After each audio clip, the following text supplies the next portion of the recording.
Fusion Mobile, quality e-learning experience on the go. My dear, you're welcome again to Physics Clinic of Fusion Mobile Nigeria Limited. Sayudi Jesus is here with you. Today we are treating a topic, sound waves. And by sound is a form of wave or wave motion which is conveyed through an elastic medium from a vibrating body to a listener. Sound are produced by vibrating bodies, and in reflection of sound something is being produced, and it is called echo. A sound heard after the reflection of sound from a plane surface is called echo. When the surface is not plane but yet somehow uniform, we consider what we call echelon.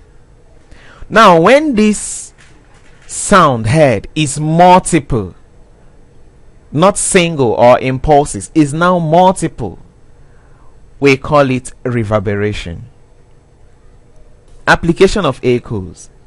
First, we have determination of speed of sound in air. Determination of the speed of sound in air. Mathematically, that one is given to us as velocity equal to 2d all over t. I know somebody may be asking, why 2d? I know that velocity is equal to displacement over time. Why 2d now? But you know something, if this is a wall and here is the person making an echo, when you produce this sound it will go this way. It has covered a distance d, and now it will turn back and come back to you. That's another distance d. You are the producer and you are the observer, so d plus d is equal to 2d. So the total distance covered in the system d is equal to 2d. That is why we use 2d all over time. Exploration of gas, reverberation, refraction of sound waves, and some effects.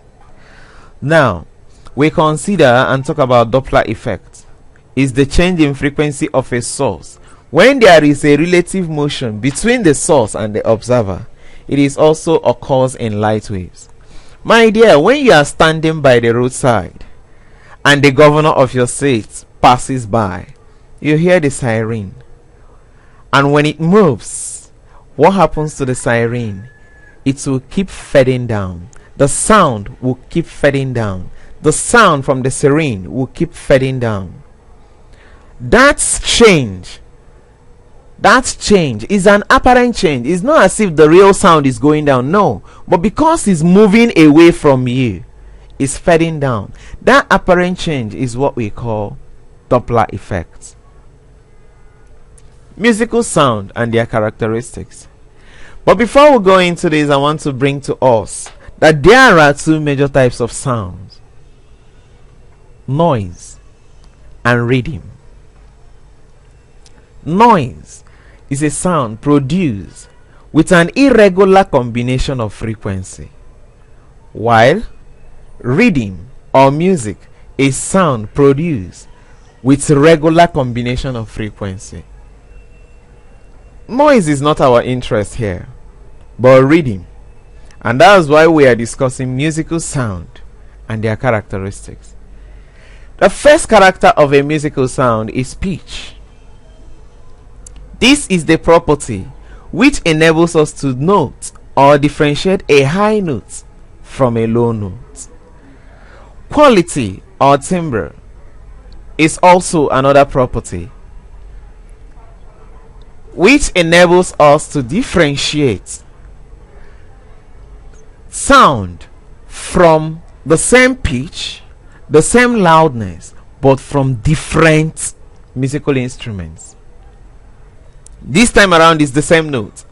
If it's do as you do in your choir, is do, and the loudness is the same, but one do is coming from organ and the other do is coming from a guitar. How do we differentiate them? That's quality or timbre. While intensity and loudness. Loudness is the sensation to the ear. The sensation of audibility reaching the ear, that is loudness. Pitch depends on frequency.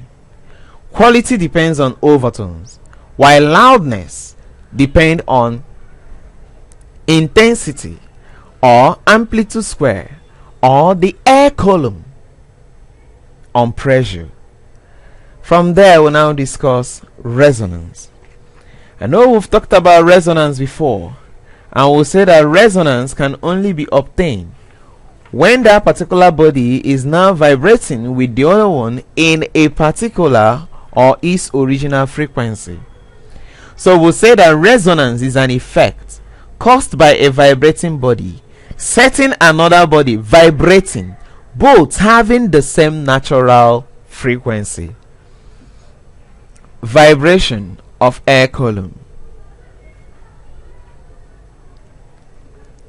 In vibration of air column,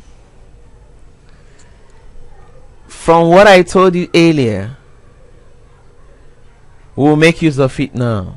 If I have this to be a pipe, depending whether the pipe is open or closed, if it is a closed pipe, the first thing we'll have is something this way, which is node to antinode.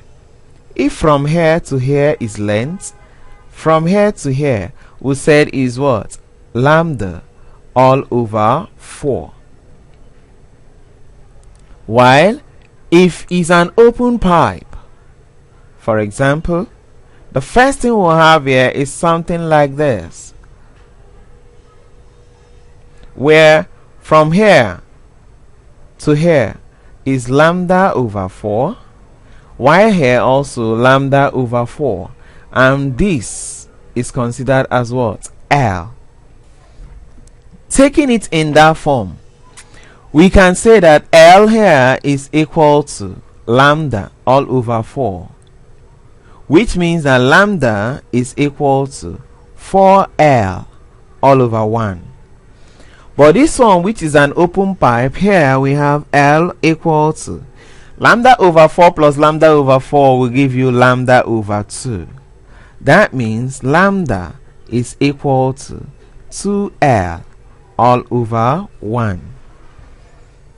In that way, we continue to get the second harmonic, third harmonic, fourth harmonic, fifth harmonic till infinity. So I would like you to do that for me. Get the second harmonic of the closed pipe and also get the second harmonic of the open pipe.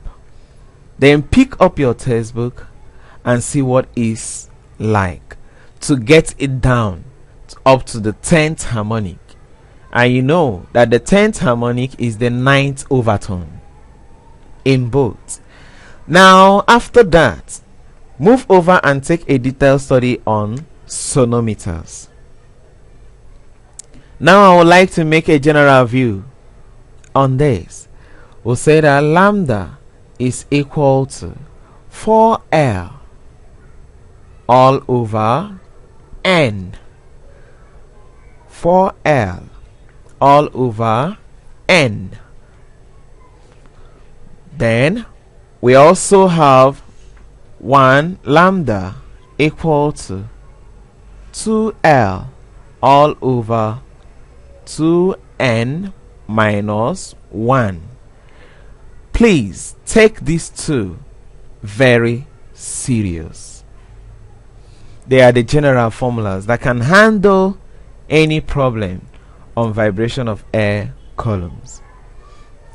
So we're now moving into the 4th book of physics, which is electromagnetism, and we are starting with electromagnetic waves. I hope you join me over there.